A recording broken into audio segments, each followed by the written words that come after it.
Our hogs don't carry health insurance, so we can't afford to misuse medications. It's just one of the many tools that we have in our toolbox to help care for our animals. I am Chris Chinn, a hog farmer from Clarence, Missouri, and this is my story. I got started in agriculture when I married my husband, Kevin. He came from a family farm, and that's where we decided we wanted to live, and the rest is history. I think my fondest memory of the farm is when our daughter Rochelle was about 3.5 years old, and we were building a farrowing house on our farm, and she went and helped her dad put the stalls together and the feeders together, and she carried him equipment, and it was just a neat memory for me because it was the next generation helping on the family farm. I wish consumers knew that I'm a mom and that I care about feeding my family healthy and safe food just like they do. And so we have a lot in common. And I just wish people would understand that as a mom, I want to make sure my kids have a healthy product on their plate. And I want the same for their family too.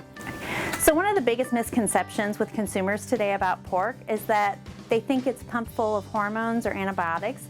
And there are no hormones approved for the pork industry today. So all pork that you see in the grocery store is hormone-free.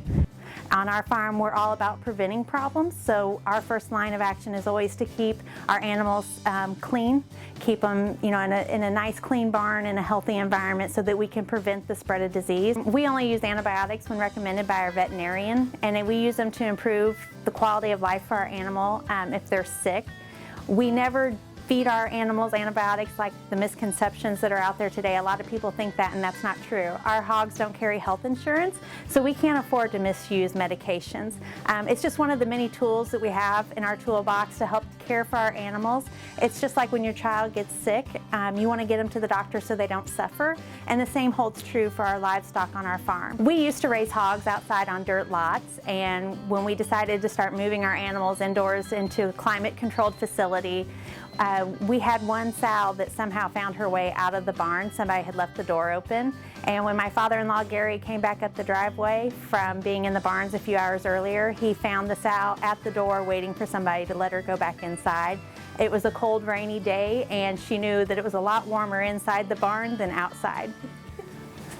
On our family farm, we used to raise our animals outdoors, but there were many challenges to that, weather being one of the biggest. Since a hog can't sweat, in the summertime it was very difficult to keep them cool.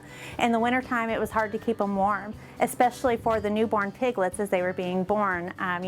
Being in a foot of snow is not an ideal temperature or environment to be in when you're a day or two old. Sows, when they are pregnant, can be very aggressive, and so we keep our animals in independent pens where they can eat at their own free will without having to worry about the bully sow next to them trying to fight them for their food or steal their meal. The farrowing stalls on our farm protect the piglets from being laid on by their mothers.